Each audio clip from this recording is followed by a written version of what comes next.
So I'm on Twitter right now, and there's been, since I woke up, there's been some controversy on this whole Roe versus Wade thing, and I wanted to weigh in on, I want to express my thoughts on abortion, why I was once pro-choice, and I still kind of am, but I have kind of somewhat complex thoughts on where I stand with abortion laws and such. So I wanted to give some background on my previous thoughts and my current thoughts. So 2-3 years ago, I was pro-life and I was anti-abortion laws and stuff. I don't know if that made sense. I was against making... Oh, wait, hold on. So, yeah, my thought train back then was basically, I think that a woman should have the right to choose what she wants to do with her body. No questions asked. None of that. We have no right to interfere, that kind of thing. And I somewhat still have this train of thought, especially with everything that we've been through the last 2 years with this COVID vaccine, the vaccine mandates, for 2 years, I was not able to travel because I had no intention of getting the COVID vaccine. But, so basically, my government strong-armed me and said, you're not allowed to do this, this, and this, because you're not taking a medical procedure. And we can extend that out. We can extend that out to even masks, there are people still being forced masked at their workplace. And, it is medical tyranny. So, this is why I kind of empathize with women who, are going to be affected by this, are going to be affected by illegal abortions and stuff. But this is where, I think it gets complex, and I think that we need to have a civilized adult discussion about this. So, I think that women should be able to have abortions, and the government should not interfere with their choice. But I also think that the father should have a say as well. The father, this is something that, a lot of people overlook. The father should have a say, or the family of the mother and the father should have a say in this as well, because in my train of thought, it's a little bit different from vaccine mandates than it is to abortions. Abortion, there is a life that is potentially being created, and we can come together and have a deep discussion about when that life actually becomes conscious, when that life becomes sentient enough to call it an actual life. When is it a clump of cells, and when is it an actual life? 12 weeks, 18 weeks, what? At one point, are we talking about a soul being born? And at what point are we going to be mature enough to say, okay, well, this is a life? Because apparently in California, there's a bill that has passed in that state. It's called the AB 2223 bill, and it's in regard to reproductive health. I will link that bill below, and I'll just let you read what this bill is about. I won't, like, inject my own thoughts, inject my own, what I took out of that bill, because I want you to read it, and I want you to decide for yourself what this bill is saying. And decide for yourself whether it's, murder at that point, or if it's A-okay. So it's just, I also wanted to bring up a video that I saw of Senator Elizabeth Warren. I will post that video in 3, 2, 1. Senator, how are you feeling? I am angry. Angry and upset? Angry and upset and determined.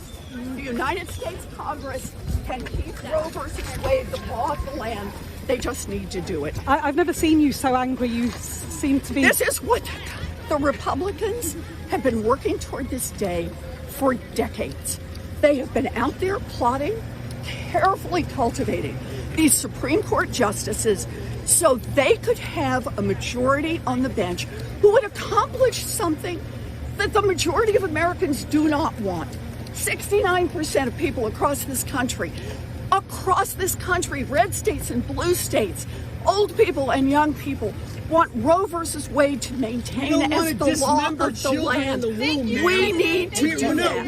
And we have a right. Extremists, we've heard enough from the extremists. And we're tired of it. Thank you. Senator, does this open the door for other constitutional rights? Okay, so I saw that on Twitter. And what she was saying was kind of confusing to me, because unless I'm mistaken, doesn't, like, Roe versus Wade, like, isn't the point of that just to basically give the state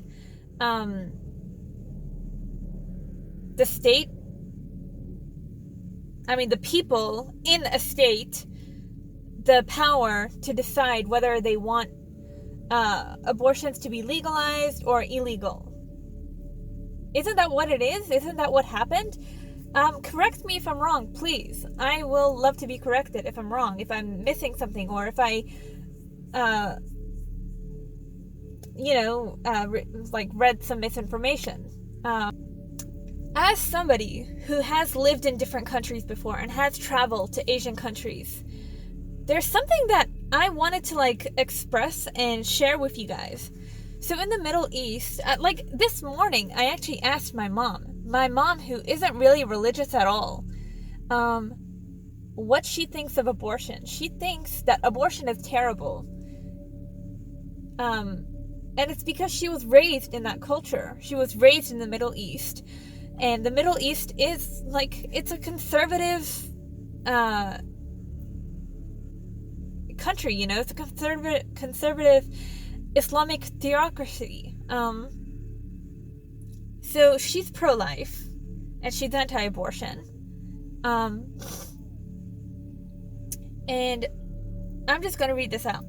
An honest perspective from me. I've lived in the Middle East, and I have traveled around the world.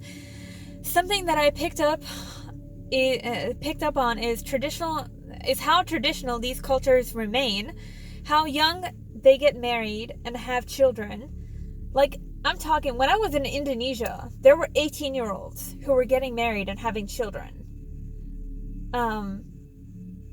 So I think a lot of the world, it's, abortion is frowned upon. Abortion is not only illegal, but it's frowned upon because they maintain that conservative outlook on life. They maintain that traditional, life is sacred outlook. So it's just interesting to me that they, Middle Eastern cultures, Asian cultures, and if I'm not mistaken, some of, European and maybe even Mexican cultures and stuff, they still, most of the world still, has this very conservative, traditional look on things. They don't, like, when I was, like, just a couple of months ago, my mom and I started watching a Turkish TV series, and one of the, one of the characters were pregnant, and she was thinking about having an abortion. And even in, like, Turkish culture, in modern day Turkish culture, like, they're predominantly Islamic. One of the grandfather of that child said that it's an insult to God to, have an abortion. And I think that's where Christians come from. The 10 Commandments, the 6th commandment is thou shalt not kill. And it kind of makes sense. Like, who are we to play God? Who are we to play God? And if we can, like, I promote veganism on my channel, and, like, I have this principle, like, I believe in this principle, thou shalt not kill, to every life. Chicken, cow, pig, human. So it kind of makes sense to me to gravitate more toward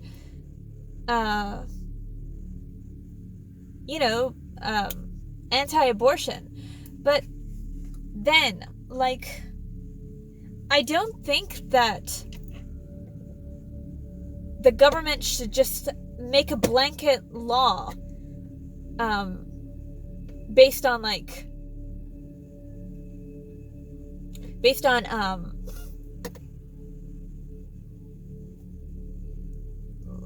what party says what. Does that make sense? Like, I don't think that Republicans should just go into, like, Congress or whatever, or like, if Republicans get into power, they have to they have to talk to the people. They have to ask the people what they want the laws to be. And I think that that's what this Roe versus Wade controversy is. Like, it should, like, there's going to be a vote from the people, and the laws are going to be made by the people, I think. And if it's not that, it should be that, like, everything should be left up to the public's